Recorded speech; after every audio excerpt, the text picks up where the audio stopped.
আর বাস, আমি যে চোখটা বানালাম এবার মহড়ার দিনে চক্ষুদান হবে। চক্ষুদান? মায়ের চোখ যখন আঁকা হয় তখন আমরা পুজো করি, মায়ের চোখেই তো তেজ, সেটা বানাতে গিয়ে যেন হাত না কাঁপে।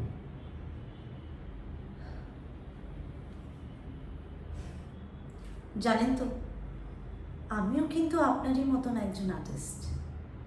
আর্টিস্ট? আমরা আর্টিস্ট না মা, আমরা মাটির মানুষ, আমাদের সেই চোখে কেউ দেখে না। আর যদি আমি সেই চোখে দেখাই?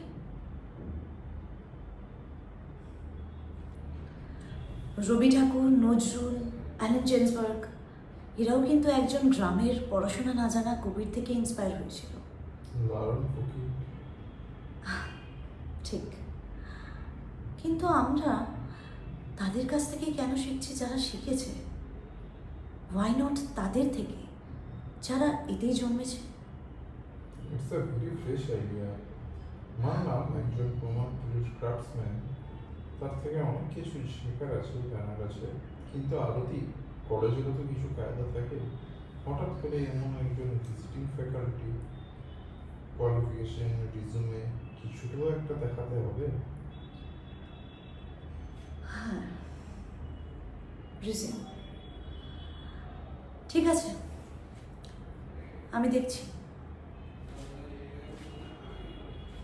আচ্ছা, তোমরা কিন্তু ভুলে যেও না, সপ্তমীর দিন আমাদের পাড়ার পুজোতে কিন্তু আসতেই হবে। আমি কিন্তু কোনো বাহানা শুনব না। আসছি। না, হয়তো এটা নয়, but this this makes him an artist.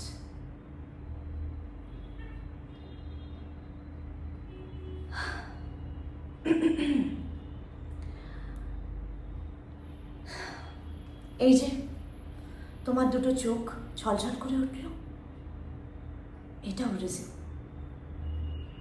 মনিকাদের মনে ভক্তি জাগলো, এটাও রিজিম। তোমরা জানো, ওরা মায়ের চোখ আঁকার আগে পুজো করে। তোমাদের মনে হয় না ওদের ভক্তি আমাদের সো কল প্যাশনের চেয়ে অনেক বড়? You know what? Art is feeling.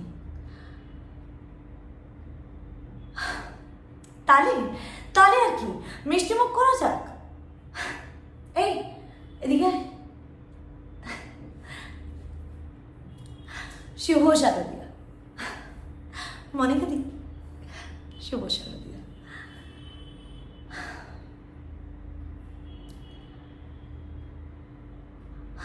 আমাদের ক্লে স্কাল্পচারের ভিজিটিং ফ্যাকাল্টি যদি মাটির মানুষ না হয়, তাহলে কে হবে শুনি?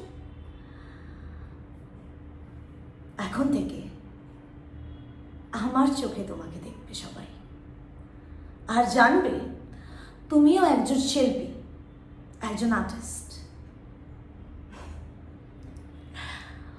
শুভ শারদিয়া। দুর্গা দুর্গা।